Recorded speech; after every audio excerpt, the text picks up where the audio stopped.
सभी को सादर जय जिनेंद्र। पुण्यवाणी सीरीज में आपका स्वागत है।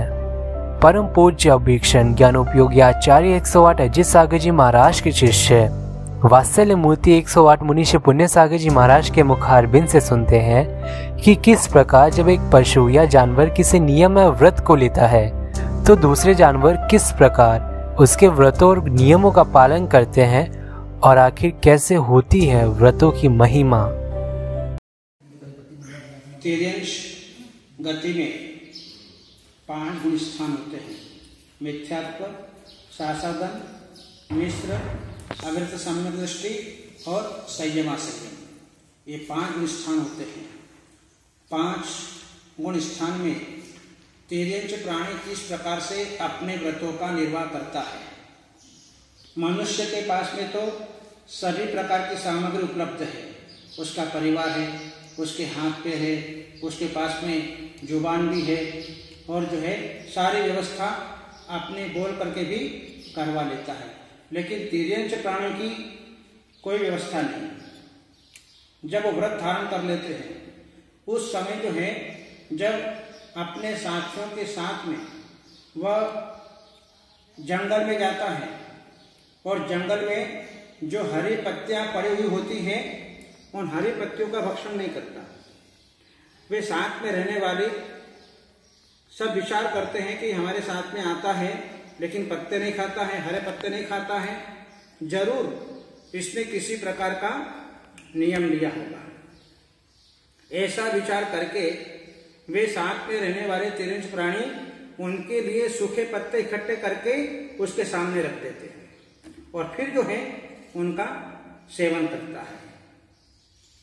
और जब पानी पीने के सरोवर के अंदर जाते हैं अब उनका पानी कौन छाने? तिर्यंशों के पास में क्या साधन है? आज जो है अपने मनुष्य के पास में तो छन्ना है तो पानी छान करके पी लेते हैं। लेकिन मनुष्य भी आज वर्तमान में ऐसा हो गया कि 24 घंटे में एक बार पानी छान लेता सवेरे, फिर छानने का नाम ही नहीं। बहुत से लोग जानते नहीं कि पानी छानना चाहिए, जानते ही नहीं। उठाया, ढक्कन खोला बोतल का और सीधा मुंह के अंदर लगाया। अब सोचो कि हमें सम्यक दर्शन कहां से होगा। सम्यक दर्शन इतना सस्ता नहीं है क्योंकि अभी तो मूल में ही भूल है। जहां अहिंसा हमारा मूल धर्म है, दया हमारा मूल धर्म है, वो दया ही नहीं है, वो अहिंसा ही नहीं है, पानी छानने का ज्ञान ही नहीं है, तो हमें सम्यक दर्शन की प्राप्ति कैसे हो सकती है? नहीं हो सकती। जहां हमारे वर्तमान के वैज्ञानिक लोगों ने पानी की अनछने बूंद में 36,450 जीव बतलाए, वहीं पर हमारे जैन दर्शन में हमारे आचार्यों ने असंख्यात जीव उसके अंदर बतलाए। अब जो बोतलें भर भर के पानी पी लेता अनछना पानी तो कितने जीवों का घात हो जाता है। वो तिर्यंश प्राणी जिसके पास में कोई छन्ना नहीं है उनकी प्रक्रिया अलग है। जब वो व्रत को धारण करने वाला तिर्यंश प्राणी जब पानी नहीं पीता है तो साथ में रहने वाले तिर्यंश विचार करते कि पानी क्यों नहीं पी रहा है, हो सकता है इसका कोई व्रत है। तो क्या करते हैं, इसके साथ में रहने वाले तिर्यंश प्राणी उस पानी के अंदर प्रवेश कर जाते तो सारे पानी को गंदला कर देते हैं और वो गंदला पानी ही उनके लिए प्राशुद्ध होता है। तब वह जो है व्रत को धारण करने वाला प्राणी तिर्यंश उस सरोवर में जाकर के, नदी में जाकर के पानी पीता और अपने व्रतों का निर्वाह करता है। अपन तो मनुष्य होते हुए भी मन में चिंता है कि मैंने व्रतों को धारण कर लिया तो मेरे व्रतों का निर्वाह कौन कराएगा, मेरे व्रतों का पालन कौन करवाएगा, बुढ़ापे में क्या होगा। 10 प्रकार की शंकाएं मन में पैदा कर लेते जिसके कारण व्यक्ति वर्तमान में व्रतों को लेने से रहित हो जाता है और असंयमी प्रवृत्ति करता रहता है जिसके कारण वो अपने जीवन में दुख प्राप्त करता रहता है। इसलिए व्रतों की महिमा है। व्रतों के द्वारा देव पद प्राप्त करना सर्वश्रेष्ठ है।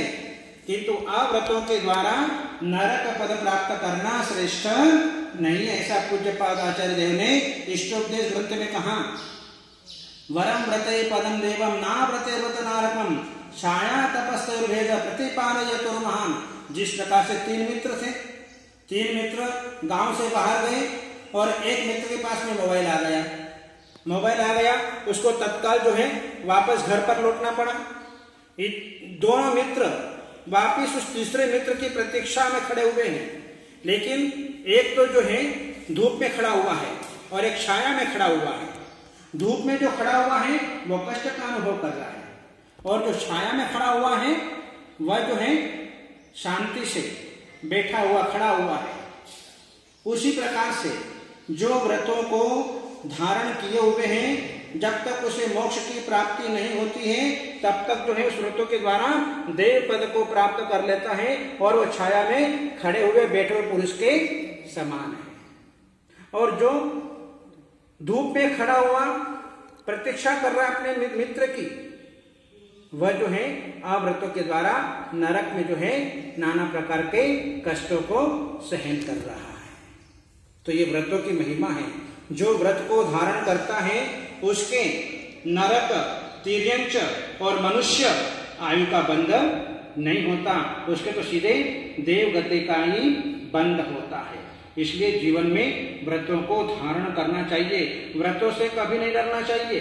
आचार्य शांति सागर जी महाराज ने अपने संलेखना के 26वें दिन उपदेश दिया कि संयम धारण करा, संयम धारण करा, संयम धारण करो, डरो मत, डरो मत, डरो मत। जो डरता है वह अपने जीवन में कभी आगे नहीं बढ़ सकता है। इसलिए संयम की महिमा है। तो तिर्यंच प्राणी संयम को धारण करते हैं, जिसके कारण वे उस व्रत के प्रभाव से जो है देव पर्याय को प्राप्त कर लेते हैं।